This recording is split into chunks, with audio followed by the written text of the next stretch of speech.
In the dark shadows, in the white cold, fearlessly we search for knowledge new and old. We drink the strong spirits and read the ancient tomes. The order of the Abracast. We are the brave and the bold. Continuing on the first day, I wandered towards the south and found the unbearable heat of solitude with myself. I wandered towards the north and I found the cold death from which all the world dies. I withdrew to the western lands whence the men are rich and knowing and doing, and I began to suffer from the sun's empty darkness. And I threw everything from me, and I wandered towards the east, where the light rises daily, and I went to the east like a child. I did not ask, I simply waited. Cheerfully flowery meadows and lovely spring forests hemmed my path. When the third night the heaviness came. It stood before me like a range of cliffs full of sorrowful desolation, and everything tried to deter me from the following my life's path. But I found the entrance in the narrow way. The torment was great, since it was not for nothing that I had pushed the two dissipated and dissolute ones away from me. I unexpectedly absorb what I reject, and what I accept enters that part of my soul which I do not know. I accept what I do to myself, but I reject what is done to me. So the path of my life led me beyond the rejected opposites, united in smooth and, alas, extremely painful sides of the way, which lay before me. I stepped on them, but they burned and froze my soles, and thus I reached to the other side. But the poisons of the serpent, whose head you crush, enters you through the wound in your heel. And thus the serpent becomes more dangerous than it was before, since whatever I reject is nevertheless in my nature. I thought it was without, and so I believed that I could destroy it, but it resides in me, and has only assumed a passing outer form and stepped towards me, and I destroyed its form, and I believed that I was a conqueror. But I have not yet overcome myself. The outer opposition is an image of my inner opposition. Once I realize this, I remain silent.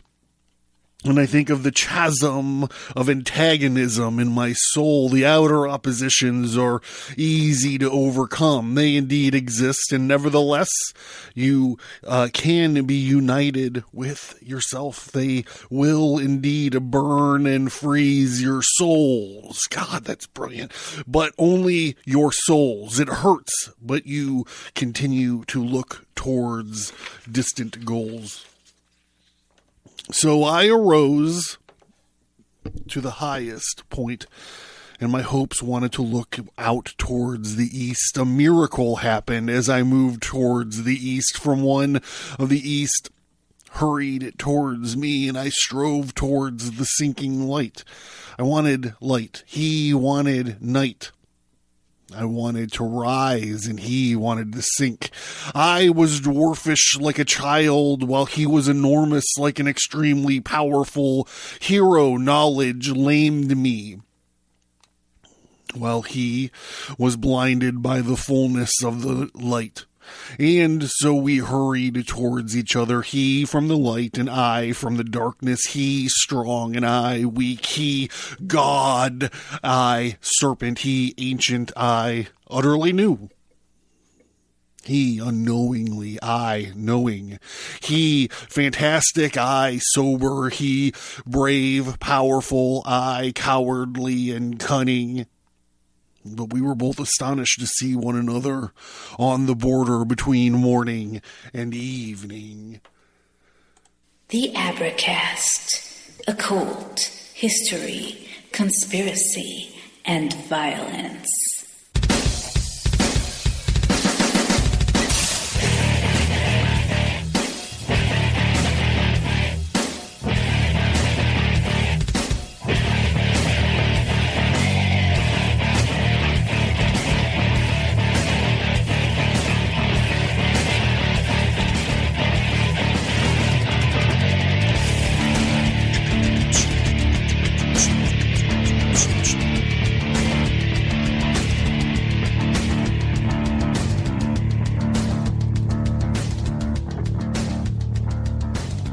Thank you for joining me, everybody.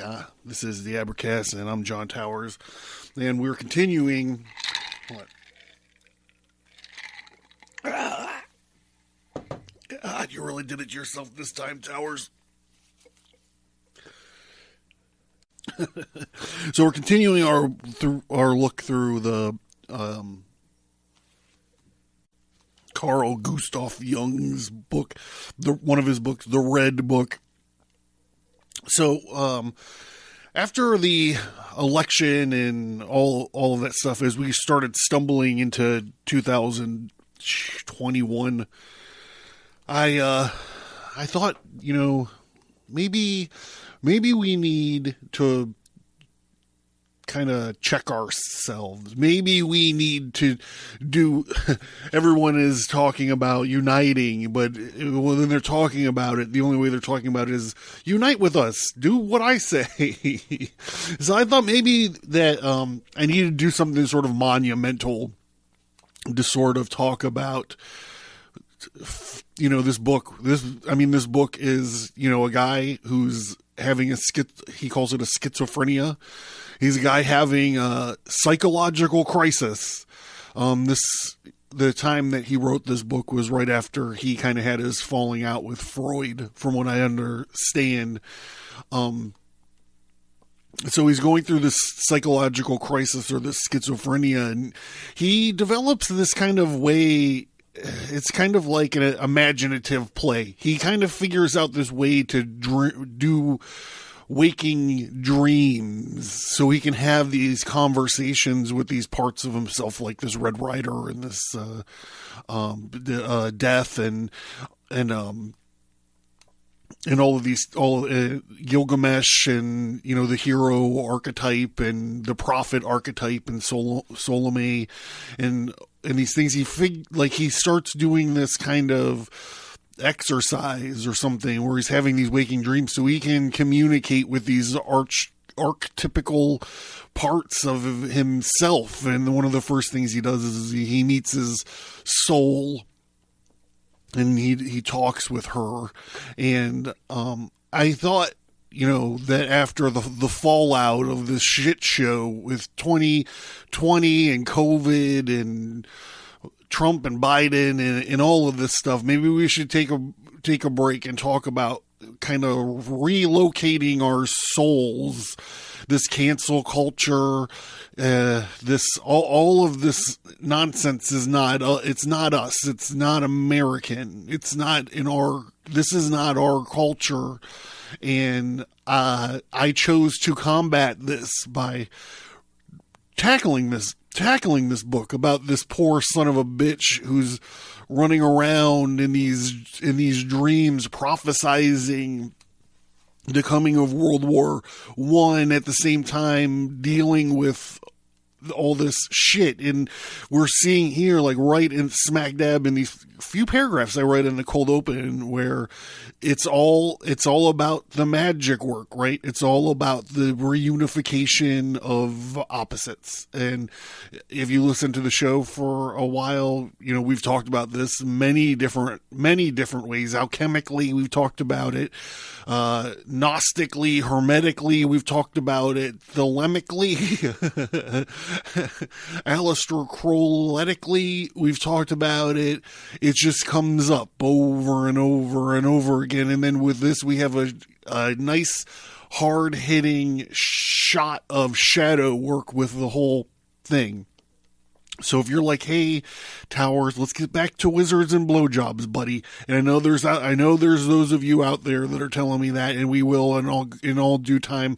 But this book needs to be respected, and it has something to say that I think is pertinent. You're like, it's just this guy talking to Gilgamesh and all this other kind of stuff, but it is so much more. So I imagine if you hung in there for this long, you're in for the long haul, and I'm not going to stop until we get through this fucking thing. So I'm going to get to it. You know, I have a formula for these things. I don't know how some of them are more powerful than the other. It's all just it's not a drink recipe. It's a formula. It's a formula for a weapon of mass distraction.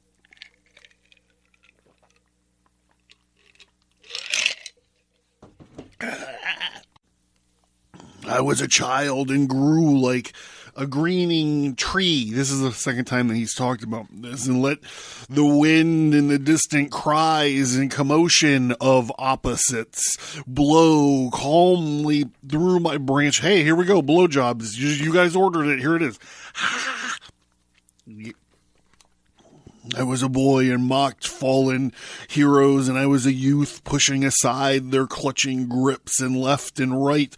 And so I did not anticipate the powerful, blind, and immortal one who wandered longingly after the sinking sun, who wanted to cleave the ocean down to its bottom, and who could descend into the source of life.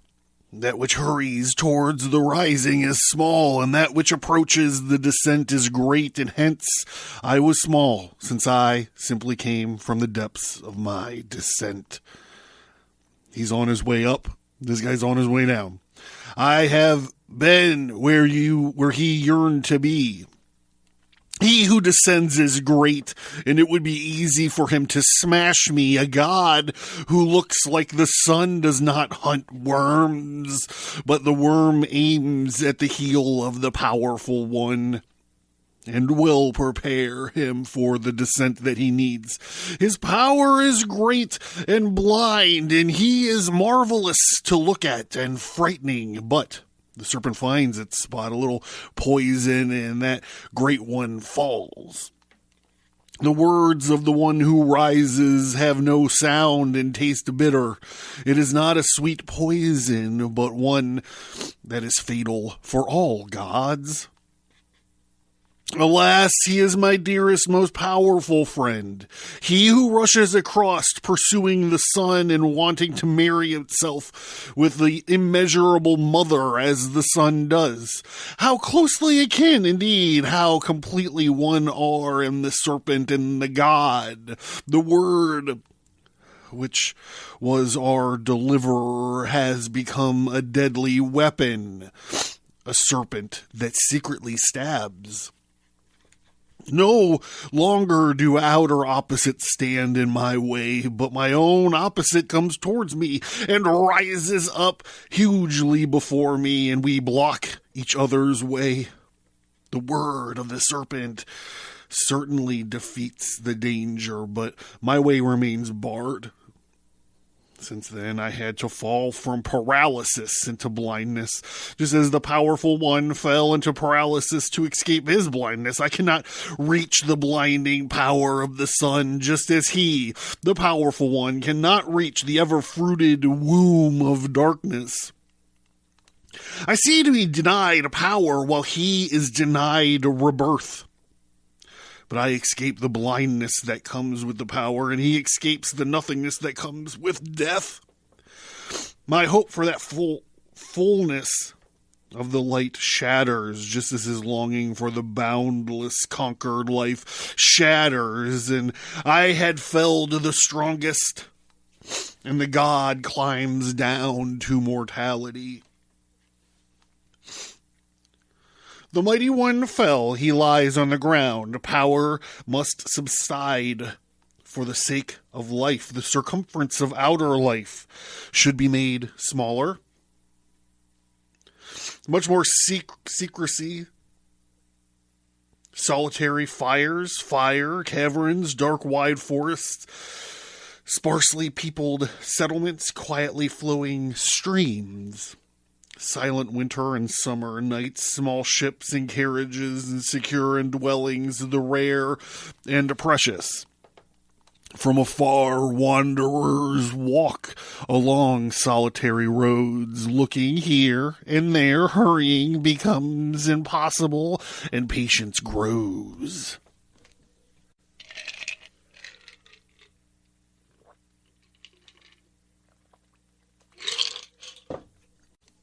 The noise of the days of the world falls silent, and the warming fire blazes inside.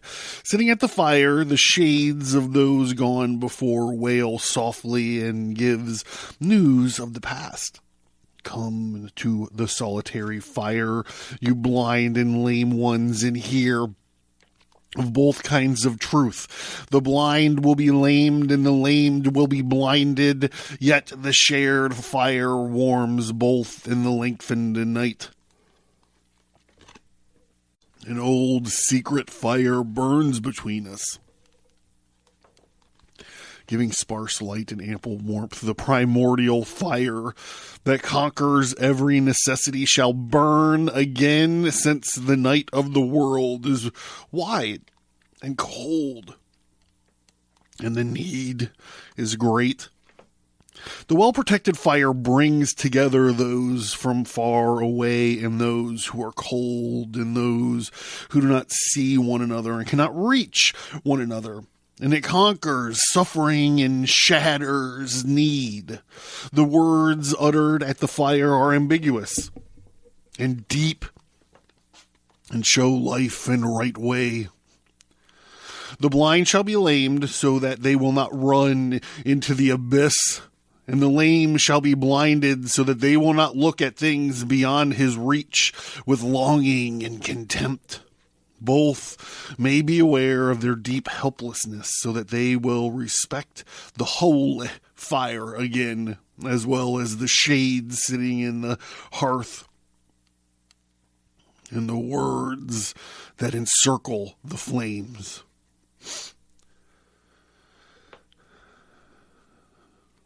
The ancients called the saving word the Logos. It's an expression of divine reason. So much unreason was in man that he needed reason to be saved. If one waits long enough, one sees how the gods all change into serpents and the underworld dragons in the end. This is also the fate of the Logos. In the end, it poisons us all. In time, we were all poisoned, and unknowingly we kept the one, the powerful one, the eternal wanderer in us, away from the poison. We spread poison and paralysis around us,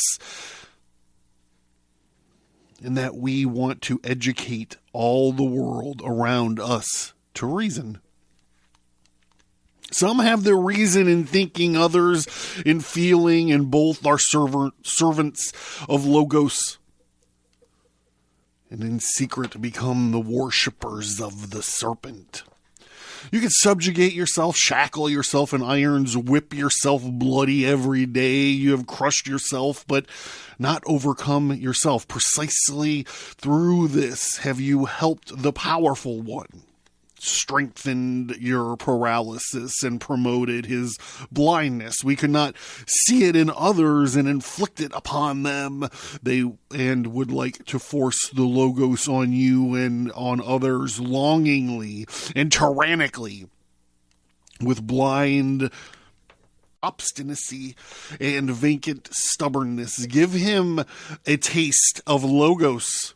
He is afraid. He had already trembled from afar since he suspects that he's become outdated, and that tiny droplet of poison of Logos will paralyze him. But because he is your beautiful, much-loved brother, you will act slavishly towards him, and you would like to spare him as you have spared none of your fellow man. You spare no mercy and no powerful means to strike your fellow men with the poisoned arrow. Paralyzed, the game is unworthy prey the powerful huntsman who wrestles the bull to the ground and tears the lion to pieces and strikes the army of Tiamat. It's your bow's worthy target. If you live as he whom you are, you will come running against you impetuously, and you can hardly miss him. He will lay violent hands on you and force you into slavery if you do not remember your terrible weapon, which you have always used in his service against yourself. You'll be cunning, terrible, and old if you make the beautiful and much loved fall. But you should not kill him, even if he suffers and writhes in unbearable agony. Bind the holy Sebastian to a tree and slowly and rationally shoot arrow after arrow into his twitching flesh. When you do so, remind yourself that each arrow that strikes him spares one of your dwarfish and lame brothers. So you may shoot many arrows, but there is a misunderstanding that occurs all too frequently, and it is almost, oh boy, it is almost ineradicable. Men always want to destroy the beautiful and much loved outside of themselves, but never within themselves. He, the beautiful and most beloved one, come to me from the east, from just that place which I was seeking to reach. Admiringly, I saw his power and his magnificence, and I recognized that he was striving for precisely what I had abandoned, namely my dark human milling crowd objection.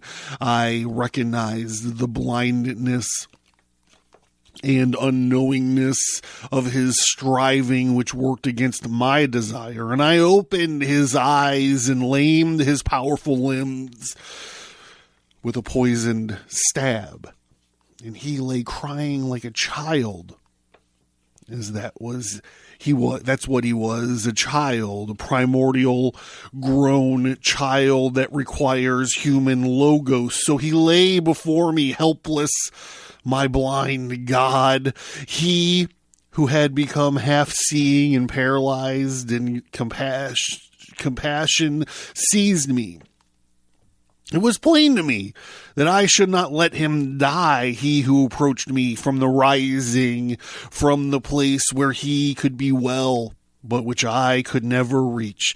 He whom I sought, I now possessed. The East could give me nothing other than him, the sick and fallen one. You need to undertake only half of the way. He will undertake the other half. If you go beyond him, blindness will befall you. If he goes beyond you, paralysis will befall him. Therefore, and insofar as it is the manner of the gods to go beyond mortals, they become paralyzed and become helpless as children. Divinity and humanity should remain preserved if a man should remain before the god, and the god remain before man. The high blazing flame is in the middle way. The luminous course runs between the human and the divine. The divine primordial power is blind, since its face has become human. The human is the face of the Godhead. If the God comes near you, then plead for your life to be spared, since the God is a loving horror. The ancients said, "It is terrible to fall into the hands of the living God." They spoke thus because they knew, since they were still close to the ancient forest, and they turned green like the trees in a childlike manner and ascended far away towards the east. Consequently, they fell into the hands of this living God. They learned to kneel and to lie with their faces down to beg for pity.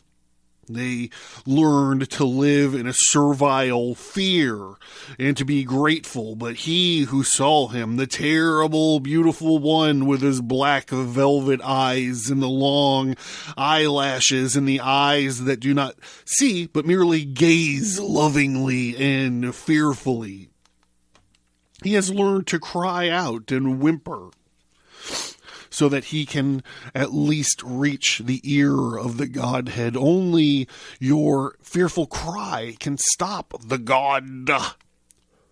And then you see that the God also trembles, since he stands confronting his face and observing gaze in you.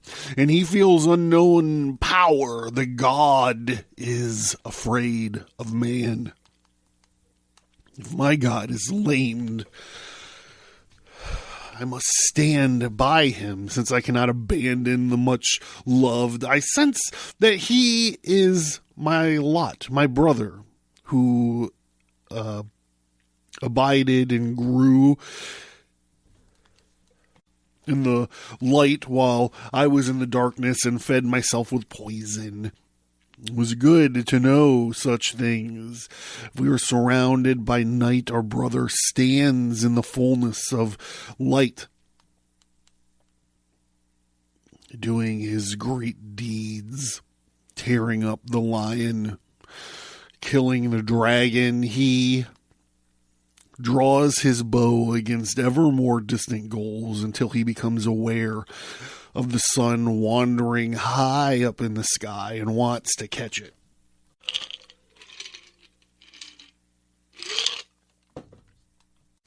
But when he has discovered his valuable prey, then your longing for the light also awakens. You discard the fetterers and take yourself to the place of the rising light, and thus you rush towards each other. He believed he could simply capture the sun, and he encountered the worm of the shadows. You thought that in the east you could drink from the source of the light and catch the horned giant before whom you fall to your knees. His essence is blind, excessive longing, and tempestuous force. My essence is abundance, what I lack.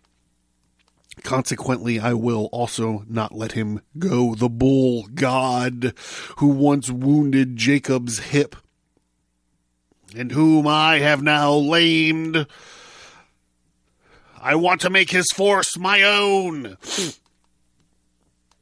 It is therefore prudent to keep alive the severely afflicted, so that his force continues to support me. We miss nothing more than divine force. We say, yes, we indeed, this is how it should or could be. This or that should be achieved. We speak thus and stand thus and look about us embarrassed to see whether somehow, something will occur. And should something happen, we look on and say, yes, indeed, we understand it is this or that, or it is simpler to this or that. And thus we speak and we stand and we look around to see whether somewhere something might happen. Something always happens, but we do not happen, since our God is sick. We have seen him dead with the venomous gaze of the basilisk on his face. We have understood that he is dead. We must think of his healing, and yet I feel it quite clearly that my life would have broken in half if I failed to heal my God. Hence I abided with him in the long, cold night.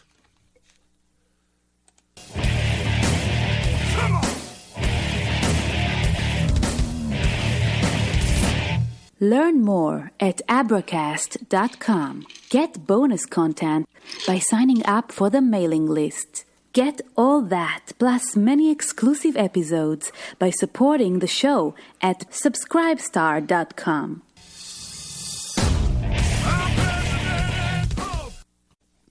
Well, remember to check out Abracast.com. There's a feature topic link if you want to just get a quick links to other Carl Jung episodes we've done. We've done a episode about the paranormal world of Carl Gustav Jung, and we also did part 1 of something we're going to do at the end of this thing, about the gnosis of Carl Jung. I can't remember what it's called, but that's basically the gist of it. Carl Jung's Gnosticism.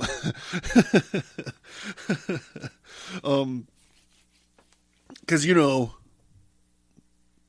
Gnosticism makes my dick hard. That's what I used to say. Well, while you're there, also check out the storefront. Check out t-shirts. I got the fuck off sigil t-shirt. I got a shipment of them. I used it this week. I had a tough work conversation. I wore it because the sigil gives me power. All right, here we go.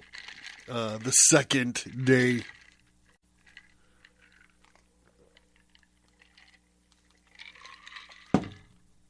I gotta pour one out for my dead homie, Pepe Le Pew.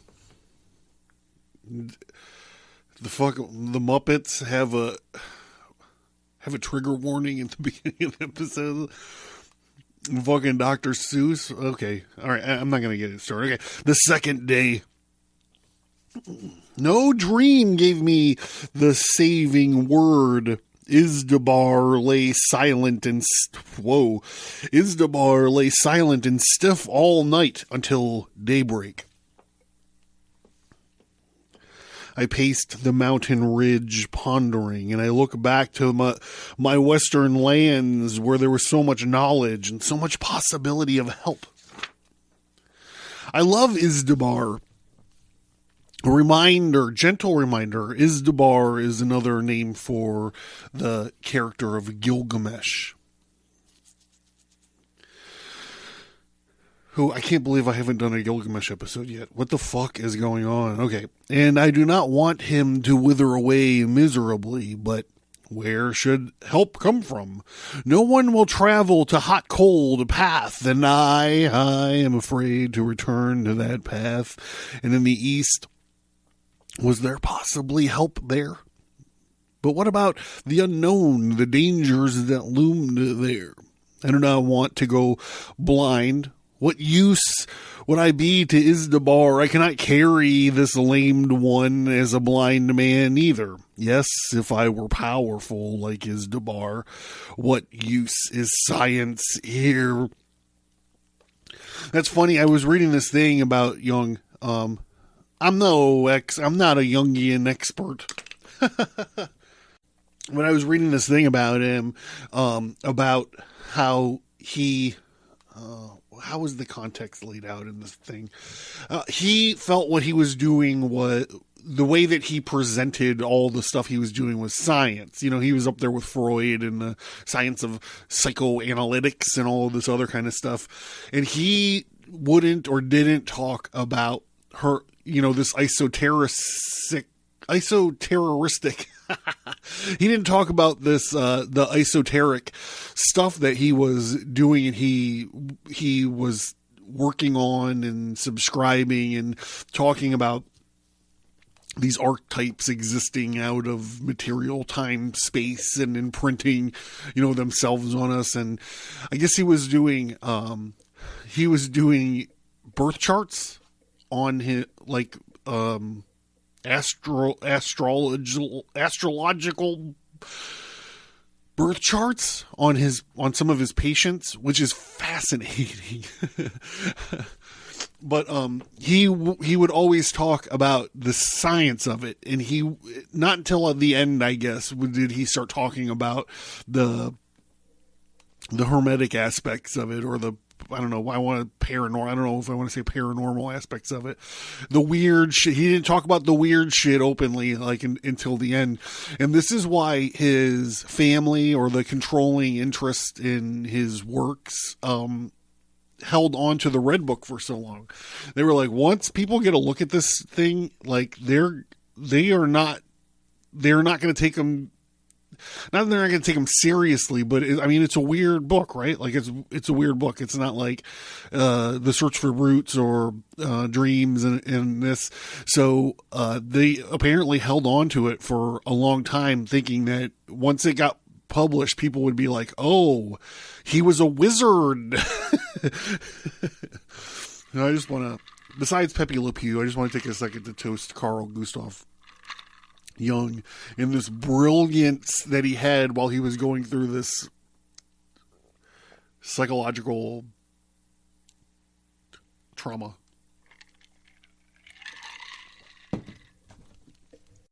Towards evening, I went to Izdubar and I spoke to him and I said, yo, Izdubar, my prince, listen. I will not let you decline. The second evening is falling. We have no food, and we are bound to die if I cannot find help. We cannot expect. Remember last episode when he went on this big rant about how if he's in trouble, he does not look around for help? So let's see how this plays out. I cannot find help. We cannot expect help from the west, but help is possible from the east. Did you meet anyone on your way whom we could call for help? And Izdubar said, let it be. May death come when it will. And Jung says, my heart bleeds at the thought of leaving you here without having done the utmost to help you. And Izdubar says, what help is your magical powers to you? If you were strong as I am, you could carry me, but your poison can only destroy and not help me. And I said, or Jung says, if you were in my land, swift wagons could bring us help. And Izdubar says, if we were in my land, your poison barb would not have reached me. And Jung says, tell me, do you know of no help from the side of the east? And Izdubar says, the way there is long and lonely, and when you reach the plains after crossing the mountains, you will meet the powerful sun which blinds you. Jung says, but if I wandered by night and if I sheltered from the sun during the day, and Izdubar says, in the night all the serpents and dragons crawl out of their holes, and unarmed you would inevitably fall victim to them.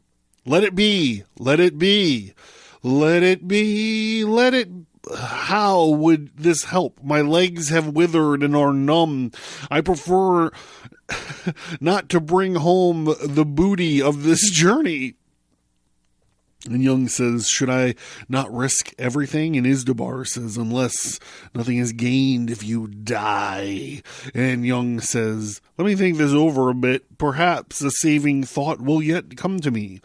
I withdraw and sit down on a rock high above on the ridge of the mountain.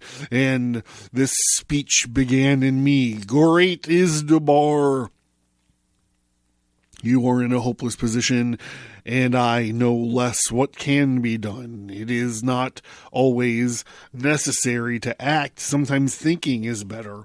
I'm basically convinced that Izdubar is hardly real in the ordinary sense, but is a fantasy. It would help if the situation were considered from another angle. Considered, it is remarkable that even here thoughts echo.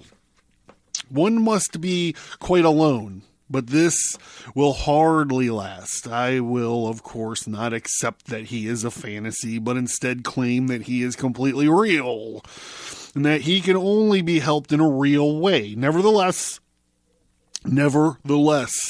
it would be worth trying. This means once I will appeal to him. Jung says, my prince, powerful one, listen. A thought came to me that might save us. I think that you are not at all real, but only a fantasy. And Izdubar says, I am terrified by this thought. It is murderous. Do you even mean to declare me unreal? Now that you have lamed me so pitifully, Jung says, perhaps I have not made myself clear enough. I have spoken too much in the language of the Western lands. I do not mean to say that you are not real at all, of course, but only as real as a fantasy. If you could accept that much would be gained. And Isdubar says, what would be gained by this? You are a tormenting devil. Jung, I, pitiful one, I will not torment you. The hand of the doctor does not seek to treatment, even if it caused grief. Can you really not accept that you are a fantasy? You are my fantasy. Isdubar says, whoa, betide me. In what magic do you want to entangle me? Should it help if I take myself for a fantasy? Dear Mr. Fantasy, play me a tune. Make it snappy. Do-do-do-do-do-do. You know that the name one bears means a lot. You also know that one often gives the sick new names to heal them, for which the new name come by a new essence, and your name is your essence. And Isdubar says, you are right, our priests also say this. And Jung says, so are you prepared to admit that you are a fantasy? And Isdubar says, if it helps, sure, I'm a fantasy, motherfucker. I'm as real as a donut. The inner voice now spoke to me as follows. While admittedly he is a fantasy now, the situation remains extremely complex. A fantasy cannot simply be negated and treated with resignation either. It calls for action. Anyways, he is a fantasy, and thus considerably more volatile. I think I can see a way forward. I can take him on my back now. And I went to Isdubar and I said to him, a way has been found. You have become light and lighter than a feather now, and I can carry you. I put my arms around him and lift him up from the ground. He is lighter than air, and I struggle to keep my feet on the ground since my load lifts me up into the air. Isdubar says, what? That was a masterstroke. Where are you carrying me? And Jung says, I wish I could do a comic book of this. I wish I could draw a little graphic novel of him. This guy, he put him on as like a balloon pack. I can just see Jung's little feet kicking to find the ground. Oh, that's adorable. I'm going to carry you down to the Western land, and my comrades will happily accommodate such a large fantasy. Once we have crossed the mountains and have reached the houses of hospitable men, I can calmly go about finding means to restore you completely again. Carrying him on my back, I climb down the small rock paths with great care. More in danger of being whirled aloft by the wind and then losing balance because of my load and plunging down into the mountainside. I hang on to my all too lightweight load. Finally, we reach the bottom of the valley and the way of the hot and the cold pain, but this time I'm blown by a whistling east wind down through the narrow rocks and across the fields towards inhabited places, making no contact with the painful way. Spurred on, I hasten through beautiful lands, and I see two people ahead of me. Ammonius, he's the desert hermit, and the red one. When we are right behind them, they turn around and run off into fields with horrified cries, and I must have provided a strange sight indeed. Isdubar, who are these misshapen ones? Who are these your comrades? And Jung calls out, these are not men, they are so-called relics of the past, which one still often encounters in Western lands. They used to be very important, and now they are used mostly as shepherds. And Isdubar says, the wondrous country, but look, isn't that a town? Don't you want to go down there? And Jung says, no, God, I forbid. No, God forbid. I don't want a crowd to gather, since the enlightened live there. Can't you smell them? They're actually dangerous, since they cook the strongest poisons from which even I must protect myself. The people there are totally paralyzed, wrapped in brown poisonous vapors, and can only move with artificial means. But you need not worry, night has almost fallen and no one will see us. Moreover, no one would admit to having seen me. I know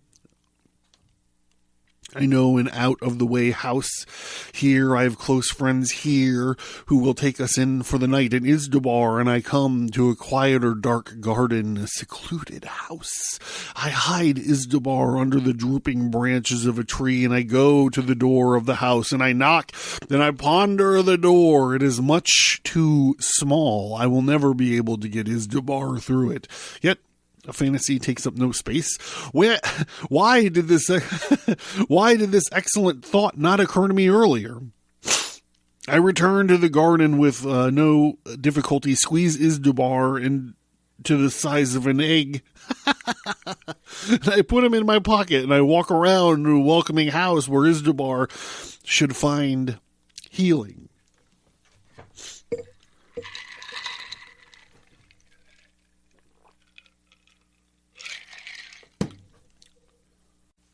Thus my God found salvation. He was saved precisely by what one would actually consider fatal, namely by declaring him a figment of the imagination.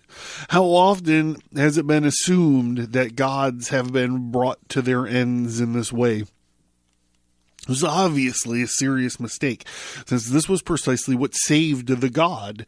He did not pass away, but because a living fantasy whose workings I could feel in my own body, my inherent heaviness faded into the hot and the cold way of pain, no longer burned and froze my soles.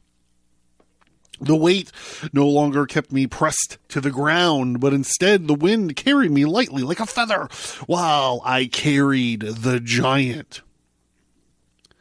One used to believe that one could murder a god, but the god was saved. He forged a new axe in the fire, and he plunged again into the flood of light of the east to resume his ancient cycle. But we clever men crept around, lamed and poisoned, and did not even know what we lacked, that we lacked something. But I loved my God, and I took him to the house of men, because I was convinced that he was also really lived as a fantasy, and should therefore not be left behind, wounded and sick, and hence I experienced the miracle of my body losing its heaviness when I burdened myself with the God. This, is brilliant. God damn it. St. Christopher, the giant, bore his burden with difficulty, despite the fact that he bore only the Christ child. But I was as small as the child, and I bore the giant, and yet my burden lifted me up. The Christ child became an easy burden for the giant Christopher, since Christ himself said, quote, "My yoke is sweet and my burden is light," unquote. We should not bear Christ. He is unbearable, but we should be Christ's. For then our yoke is sweet and our burden is easy. And this tangible and apparent word for one reality, but fantasy is the other reality. As long as we leave the God outside us, apparent and tangible, he is unbearable and hopeless. But if we turn the God into fantasy, he is in us and is easy to bear. The God outside us increases the weight of everything heavy, while the God within us lightens everything heavy. Hence, all Christophers have stooped backs on the short breath, since the world is heavy.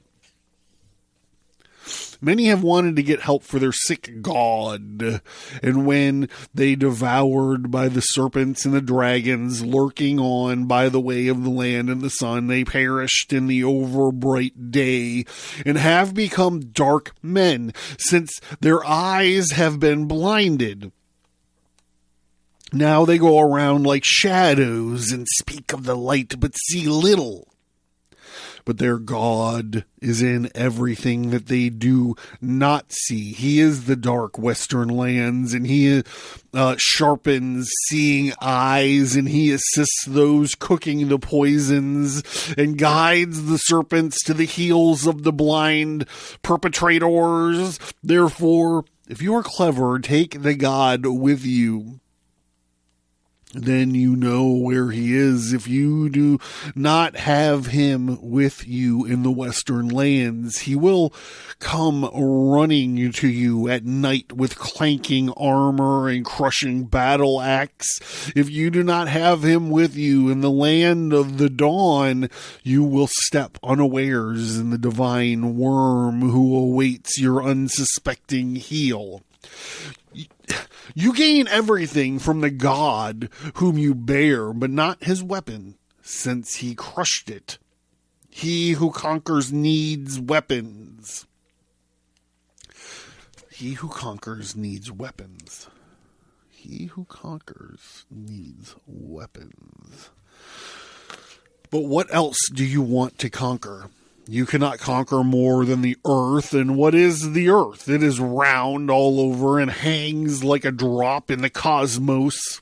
In the cosmos, you will not reach the sun, and your power will not even extend to the barren moon.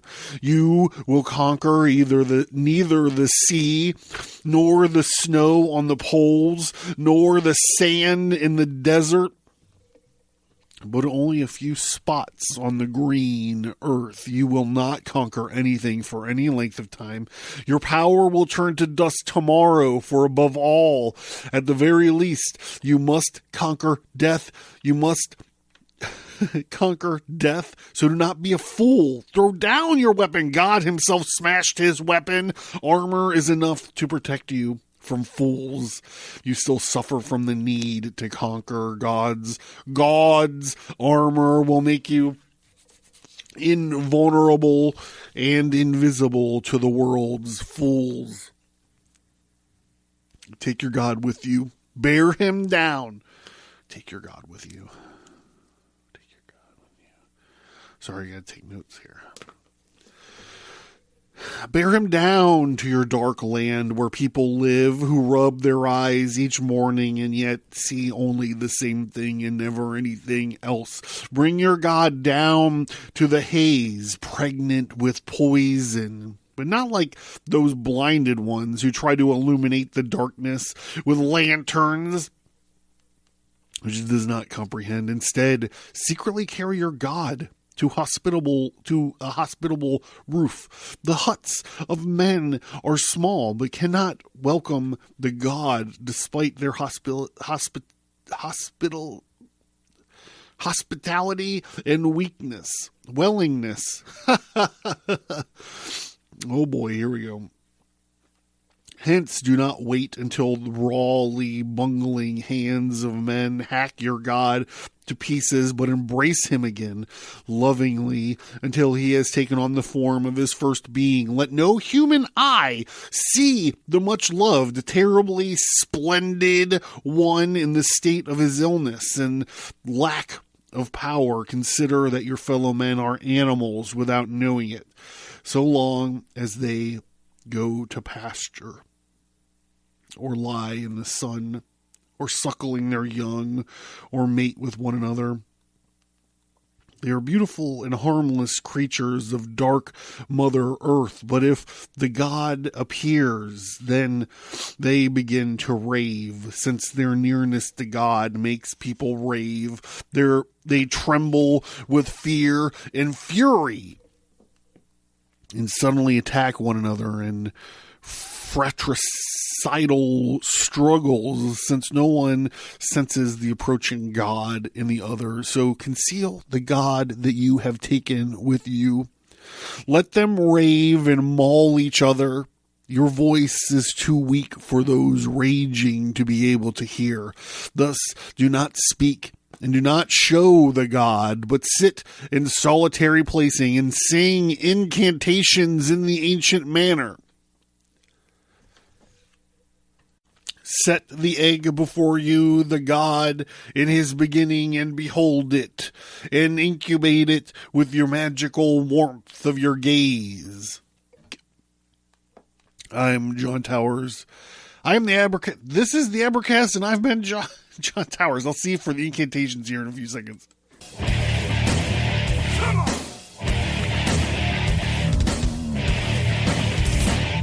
Thank you for listening to this episode. Send an email or visit us on social media to let us know what you think about this topic. And please remember to leave a 5-star rate and review.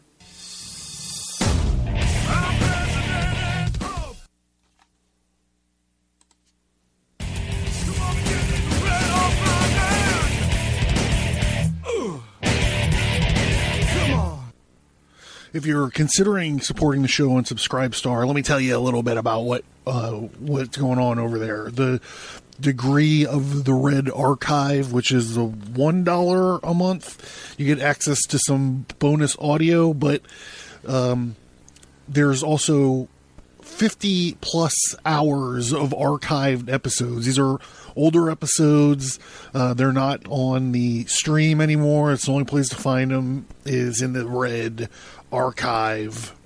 There's a $3 a month tier called the Fellowcraft Degree, and that has 30 and 40 hours of exclusive Fellowcraft episodes. You get access to all of those. And those have never been on the stream. Those have never been on the normal show. They're exclusive only to the Fellowcraft Degree. $5. The $5 tier is the Degree of the Red Mark. And so for $5, you get the archived episodes, you get the Fellowcraft episodes, and then you are able to get some swag, bookmarks, temporary tattoos, exclusive tarot cards, all different kinds of stuff coming out every once in a while. And then for $10 a month, you become a knight in the Degree of the Vessel of the Art. So the Vessel of the Art degree, you get the archived episodes, the exclusive episodes, the swag, and then you get like the keystone of all swag. You get your very own Vessel of the Art, which is a full-size, fully glass mason jar with the Abracast sigil logo on it. So if you're considering helping out and supporting the show, that's where you do it, and that's what you get. If you look around on Abracast.com, you can also find PayPal donate button. So if you don't want a monthly thing,